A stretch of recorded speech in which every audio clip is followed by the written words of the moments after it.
General Dempsey, you in one of your criteria for determining what we might do militarily, you say you have to ask the question whether the action is worth the cost and is consistent with law. What law does the United States military look to? Yeah, if I could, since I'd like to address both because they are related. So cost, resources, risk incurred elsewhere by the use of force one other place. So, you know, it's a zero-sum game. We take them from someplace else, we use them for how long, and that's the kind of issue of cost. Is it, and of course in blood and treasure. The issue of legal basis is important, though. You know, we act with the authorized use of military force either at the consent of a government, so we're invited in, or out of national self-defense, and it's a very, there's a very clear criteria for that. And then the last one is with some kind of international legal basis, an UNSCR. Wait a minute. Let's talk about an international legal basis. You answer under the Constitution to the United States government, do you not? And you don't need any international support before you would carry out a military operation authorized by the commander-in-chief. No, of course not. That's the second one I mentioned. I just want to know that because there's a lot of references in here to international matters before we make a decision.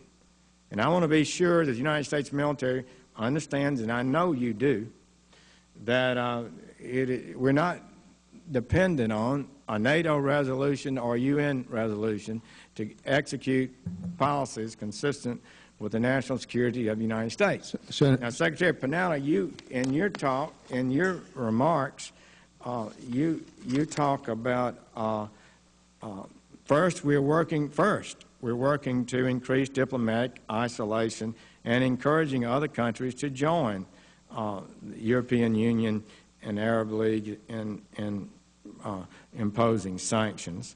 And then you note that China and Russia have repeatedly blocked the UN Security Council from taking action.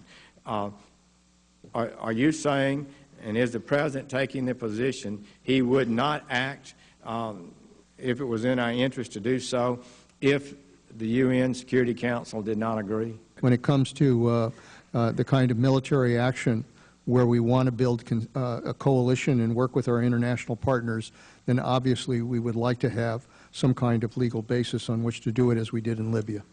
Now, some sort of legal basis. We worried about international legal basis, but nobody worried about the fundamental constitutional legal basis that this Congress has over war.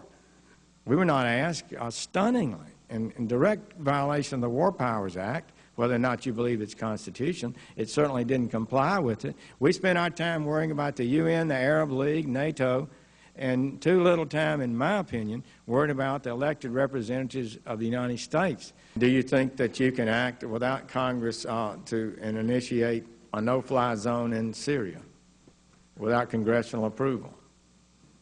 You know, again, our goal would be to seek international permission, and we would come to the Congress and inform you and determine how best to approach this, whether or not we would want to get permission from the Congress. I think those are issues we would have to discuss as we decide what to do here. Well, I'm almost breathless about that, because what I heard you say is we're going to seek international approval, and then we'll come and tell the Congress what we might do, and we might seek congressional approval. No, well, I want to just say to you, that's a big dish. Wouldn't you agree? You've served in the Congress. Yeah. Wouldn't you agree that that's would be pretty breathtaking to the average American? So would you like to clarify that? But I've also served with Republican presidents and Democratic presidents who has always reserved the right to defend this country if necessary. But before we do this, you would seek permission of the international authorities.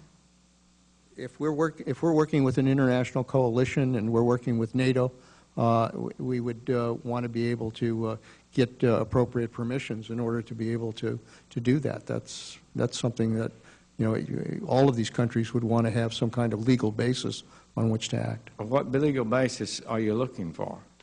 What entity? Well, obviously, if NATO made the decision to go in, that would be one. If we developed an international coalition beyond NATO, then obviously some kind of UN security resolution would be the basis for that. Coalition of, so you're saying NATO would give you a legal basis, and an ad hoc coalition of nations would provide a legal basis? If we were able to put together a coalition and were able to move together, then obviously we would seek whatever legal basis we would need in order to make that justified. I mean, we can't just pull them all together in a combat operation without getting the legal basis on which to act. Who are you asking for the legal basis from? If it's obviously, if the UN passed a security resolution, as it did in Libya, we would do that.